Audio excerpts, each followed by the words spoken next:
Let's work. Yo, it's go time, showtime, never backing down time.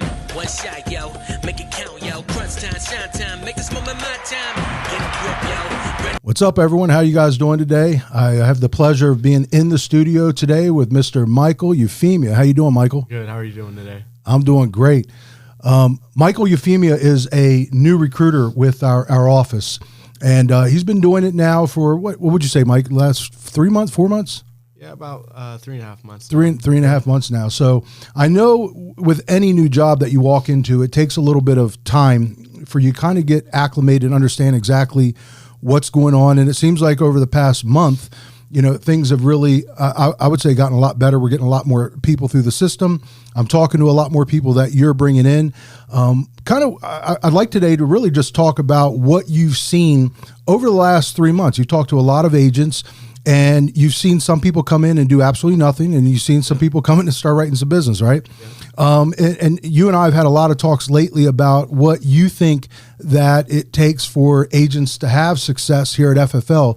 So if you can, just come on and kind of introduce yourself, who you are, and then I'd like to get into a little bit about, you know, what you've seen in terms of bringing in agents and what agents are doing to have success here at FFL. Yeah. It's all you, man. Yeah, so I think the first really month, I mean, you've got so many questions that you're not used to hearing. You don't know what these terms are, HCMS. You don't know what the CRM is. You're trying to learn all these terms. And I think a recruiter, you know, you have to be very sure of your expectations that you're putting on them. In the beginning, when I came in, I thought that, you know, my upline, my boss would have been upset if I didn't hire every single person I talked to on the phone. Yeah, I remember that first day you walked in my office. You were like, Mike. I hired every single person. Yeah, you were. I'm 100%. What did I say when I looked at you? You were like, what are you doing? Like, you're not supposed to hire 100%. Exactly. But to me, in my mind, I was like, I'm not a good recruiter if I'm not hiring 100%. Mm-hmm. So then over the months and our relationship building, and through that, you know, I've learned the expectations of a recruiter and that you don't hire everyone. You know, we're just giving an opportunity out. Mm-hmm. You know, we're giving them an opportunity. We don't have to sell them to come work for us. Mm-hmm. We're just giving them an opportunity to make a lifestyle change if they want to. Correct. So what's one thing that you have noticed in terms of people that, and you can tell when you're talking to people that are, I say, plugged in versus people that you almost have to pull out of to talk to you, you know, and to get things done. Can you see a clear difference from the people that are involved, plugged in, calling you versus you calling them? Yeah. Can you see a big difference from those type of people? Yeah. So I wish I could say it's like a clear-cut thing, but so I have this sheet that I keep, and typically if someone doesn't respond to me 3 times or so, I'll take them off. Yeah. But I've had a few people recently who I've not contacted at all, just randomly be like, hey, I just passed my course. Okay. Right? Just randomly, people that I thought were long gone, mm-hmm. Coming back. But I would say the people that you know, you can just start to hear it in their voice. Like, they have a hunger, they have a drive. They're people that want to get after it. They're not really concerned with, hey, what does the average agent make in their first month? Yeah. Hey, what do you think is the best thing? Like, how many leads do I have to buy per month? They're just worried about getting their license, getting in, and getting started. Yeah. Right? All of that will come with time. Mm-hmm. It's the people that are really hesitant. They're asking a bunch of questions. How much am I going to have to spend? The people, what's the success rate? Those kind of people, you can already tell they kind of don't believe in themselves. Yeah. Right? They want to be, they want to have the confidence from other people. Yep. So then use other people's confidence to then impart on themselves. Mm-hmm. And so that would be the big thing, just feeling if they're confident in themselves, if they think they're going to make it work, or if they're a little hesitant. You know, we talk about it a lot. You were at the conference that we just had, and we talk about, you know, mindset being one of the most important things for a new agent. Because I think if you bring a person here and they don't have the right mindset, the right expectations, they don't think that they can do it. I don't care how great our training is. You can provide them with the best training in the world, but if they lack the belief in themselves, they're just not going to do it. Is that kind of what you think? Because it sounds like that's what you're saying, right? Yeah.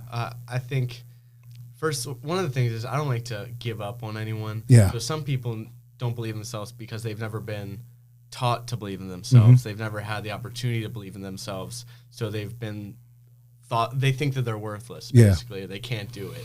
And so sometimes you can work with those people, and like I said, we're offering them an opportunity. And so if they're willing to step out of their comfort zone, then we're going to work with them. Yeah. And we're going to provide things with them. You know, some of the agents that we've talked to are people that have never had a dime really to their name, Yeah. but are coming out there because they have a feeling that they could do something special. Yeah. Do you think your background, a lot of people probably don't know that you're a pastor. Do you think that background helps you at all with communicating? I guess talking to people, maybe helping them believe in themselves when no one else has. Do you think that has helped you talking to people? I think so. I think really one of the things we talk about all the time is people don't care how much you know until they know how much you care about them, right? They want to be they want to have a relationship with those people. You know, you get those people that are those dogs that are going to be those 1 out of a million people that are come in. You never have to say a word to them, and then they're going to make, $50K a month. You have those people. But most people are people that want a relationship with you, and they want to know that you care about them. So it's little things like when you're talking to agents and they say, hey, my dad just passed away, my grandfather just passed away. You're writing that down because the next time you go and talk to them, you're not going to ask them, hey, did you finish that course? Hey, exactly. did you get that course done? No, you're going to ask them, hey, how are you and your family doing? Yeah. And then they're like, okay, they care about me as a person. I'm just not a number to them. I'm an actual person. That's awesome. What we had going on, you've been talking about this since you came aboard. You keep saying, we got to get more people in the office. We need more people here. We need to hire more local people. What you've seen take place over the last 3 days, we've had an office packed full of people for 3 days straight. What have you seen? Is this kind of what you've been talking about, the kind of energy that we need in the office? Oh yeah. It's been awesome the past 3 days. You can feel the energy when you come in versus, the insurance business can be really isolating. Yep. It can be really distracting. You're at home all the time. There's a billion things in your house that have to get done. Yeah. And then you feel like you're isolated. You're on an island. And so it can be really difficult to work alone. And we weren't created to live life alone. And so insurance business, if you can get plugged in to a local community, to a local office, it's going to benefit you. Absolutely. Now, you wanted to feel what it felt like to be a new agent in terms of getting your class, going through our entire process. What was that process like for you from one, getting that first email from our contracting system, which is proprietary to FFL National, but you got the email, you enrolled in class, and you kind of went through the entire process because you wanted to see exactly what it felt like to be a new agent. What was that process like for you? Did you think it was difficult, easy? What were your thoughts on that? Yeah, I think honestly, it's super easy. I'm not even going to joke. I'm not even going to try to come up with an excuse on why it takes some people longer. To be honest, what I tell people nowadays is like, treat it like you got 2 work days. You got 2 work days, 2 9 to 5. The first portion, the pre-licensing portion of the course, it took me 4.5 hours to complete it. Okay. Right. And that's just clicking through the lectures and taking the quizzes until you pass. Then, so the first day I just did the pre-licensing course, knocked it out. The next day I took the cram course, so the second portion. That took me about 6 to 7 hours. And then the next day I took the test and I passed it. Okay. And so really what I say is treat it like 2 work days. Like you got 2 days dedicated, you're working for FFL, and all you're doing is the course those 2 days. Yeah. And if you do that, there is absolutely no reason why you shouldn't be able to knock this course out in 3 days. Has there been any you haven't really done it that long to hear a ton of stories, but have it happened yet where you had an agent that has called you and said, thank you so much, thank you for helping me, thank you for seeing me all the way through the process? I mean, has that happened? Have you had any stories like that? Yeah, I have. I've definitely had people thank me. Most of it is people that you don't even expect. Like sometimes I'll typically send a, hey, how are you doing text, and then if they don't respond, a week later I'll send them another text, and then I'll ask them, I'll be like, hey, like, do you want me to take you off the list? Yeah. Like, do you want me to take you off the list? Because I don't want to waste your time. I don't want to waste my own time. Yeah. And so, but those people will reach out and be like, no, like, I'm so appreciative that you keep texting me, keep reaching out. I know I have to do it. It's something that, like, even though to me it seems pointless, like they're not even responding to me. Yeah. But to them, it's like a reminder. It's like they're thinking about me. They know I exist, and I know that I got to get this going. Got it. When we were at the conference, I think there were either 4 or 5 agents that were there that you directly hired and have been in communication with. What do you see happening over the next, 90 days in terms of new people coming in? Is there a lot more people that are getting ready to come through class and get ready to start as new agents? What are you seeing out there right now? Yeah. So I would say it really takes, like you said, 2 months to see the fruit of a recruiter. Yeah. Even though, it should be. And I knew that when you came aboard, yeah. Some people talk, they said, hey, if my recruiter, if I'm not making money immediately, a lot of people, they want to immediately fire a recruiter. I knew it would take time because when I was doing it myself, I know how long it takes to get someone in, so yeah. you saw that process, and it is what, like you're seeing, right? 60, 90 days. Yeah. 60 to 90 days, I would say, to really see the effects of that. And then as you go, you learn new tricks, you learn what works, what doesn't work, I shouldn't say this to this person, or, this process needs a little bit of tweaking. Am I giving them too much information? Am I giving them too little? Yeah. You learn as you go, but I say it takes 60 to 90 days to really see the fruit of it.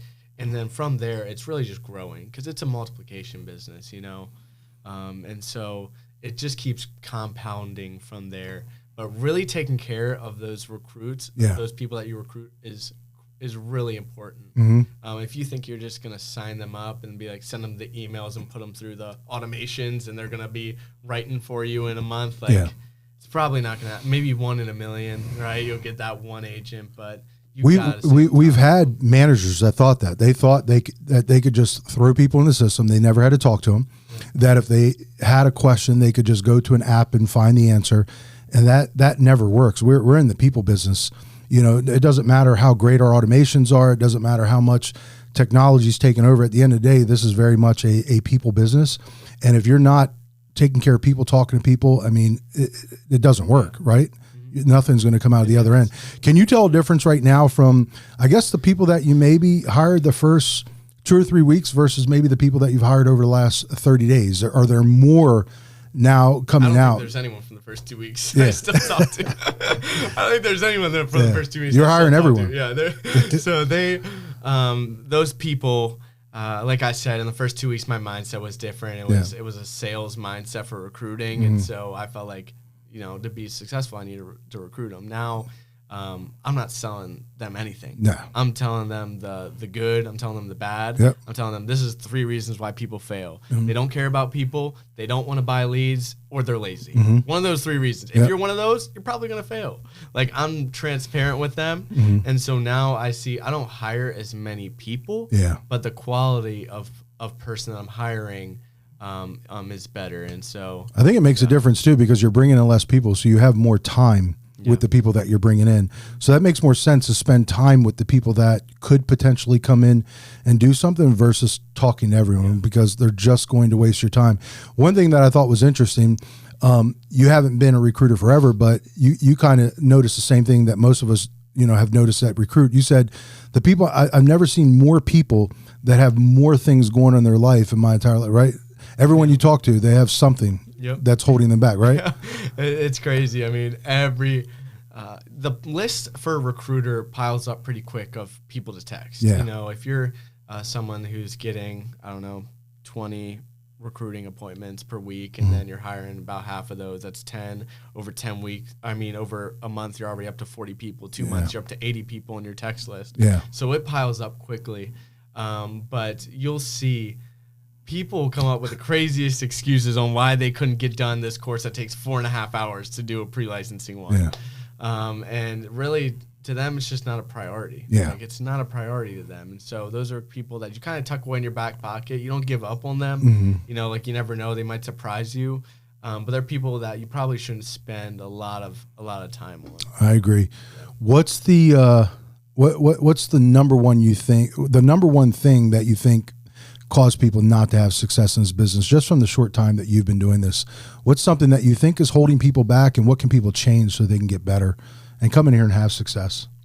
I think, it's what we talked about, is just being connected, right? I think it's the mindset and being connected. If you're willing to believe in yourself and you have a goal and say, you may fail, that's a reality. Well, you have to be able to attack that and understand, I may fail, but I'm going to go after it. And then number 2 is being connected, right? we have a community here. We have a Discord. We have offices all over the place. Being connected is what's going to give you longevity here. Yeah. Because no one can do this all alone. No one. Yeah. So. It's great information. Well, there you heard it. Mike's been doing this now for 3.5 months. One other question for you. For other agents that are in the business and trying to build an agency, what should they look for when they're trying to, when they're looking for a recruiter to bring in and help build their agency? Yeah. So I would say they're looking for someone that's a relational person, someone that's going to care about those people.